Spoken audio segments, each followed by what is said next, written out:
Namaste, friends, and welcome.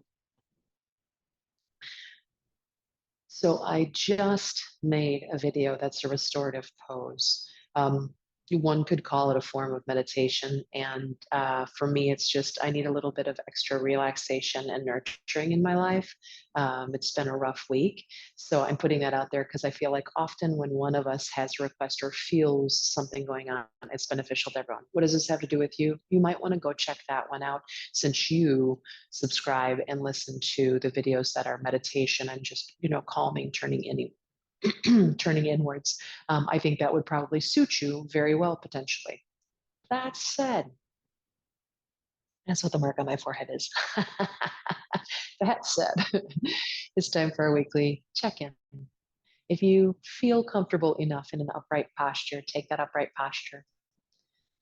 If you'd prefer to lie down on your back, prone on your belly, what have you. My main request with all of that postural wise is the longest spine you can find in the body you have today with what you have and the tools you're working with.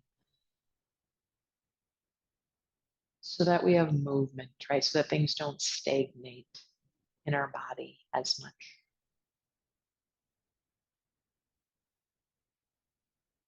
Bring your awareness into the muscles of the face. And yes, part of it is softening, and that's often the part I emphasize. But we're trying to do more with our interoception, right? The internal cue parts. So start to build those bonds, those bridges from your mind to the different areas of the body. What I mean by that is when I tune into my forehead, I can feel the sensations coming in through the nerves in the forehead. You may or may not be able to. If you cannot, don't be frustrated. Practice and it may come. Yeah. If you're dealing with neuropathy, other things, you're obviously going to have a much more difficult time with that. It might simply be that you haven't really ever brought your attention to these areas of the body, and therefore the mind, what I call, doesn't have a mental map to that area of the body. So we're cartographers. We are building mental maps. So with that in mind, tune into your face again. The different parts of it, they're all probably having different sensations. They all have different nerve endings.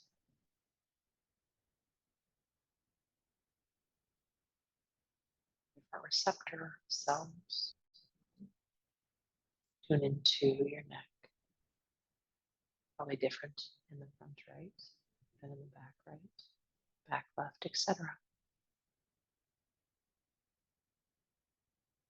Can you notice anything inside, right, in the throat? A great way to start to get a sense of that, if you've never worked with your throat, is to swallow if you can.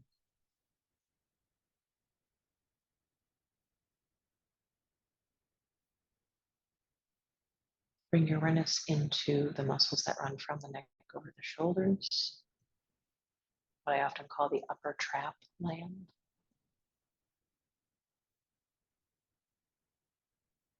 Tune into the shoulders, deep inside the sockets. Try to get a sense, a felt sense of the inside of the shoulder socket.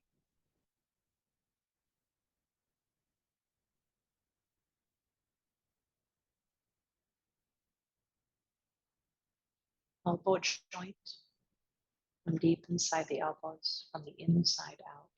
And yes, again, softening can be a part of that, but try to get a felt sense. The wrists.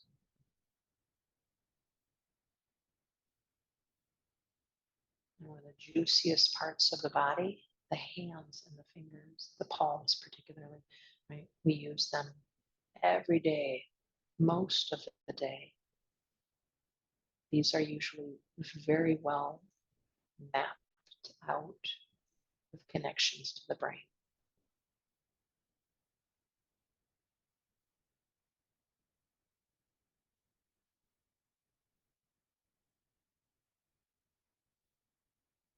Bring your awareness to where your skull and your neck connect.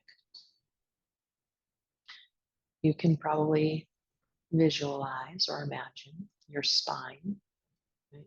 Starts off a little smaller at the top, about between the ears, runs all the way down to the sacrum. And that whole distance, there are these muscles that run alongside the spine. So tune into either side of the spine as we go down, from the skull to the neck, mid neck, lower neck, upper back, shoulder blades, to the, I'll say, lower upper back, right? And let that move down until it reaches the kidneys, thinking of these muscles, trying to tune into them on either side of the spine.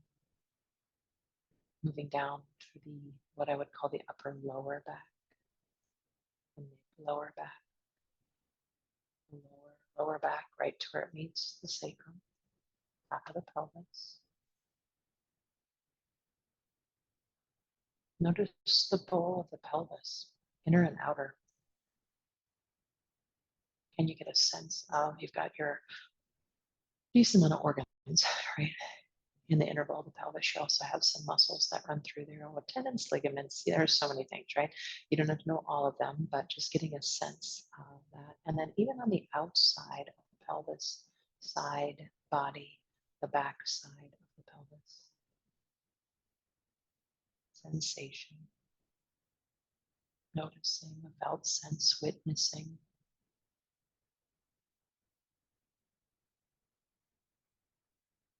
Hips deep inside. From the inside out, notice sensation. Knees. Inside out. Ankles. And the soles of the feet. They don't take up as much room in the brain as the palms of the hands, but they do have a lot of connection for many of us. And they're usually pretty well mapped out in the brain, meaning we can sense it easily.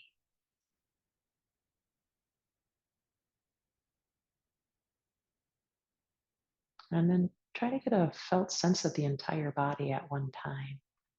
Is that even possible? I don't know.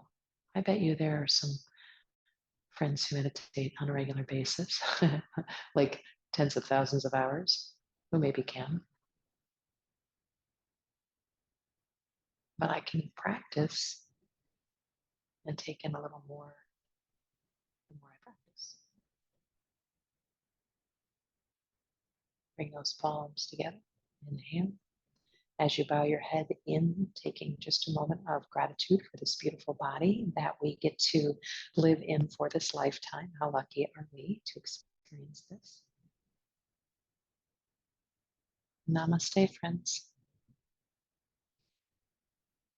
So again, I just think of it as training, all of it.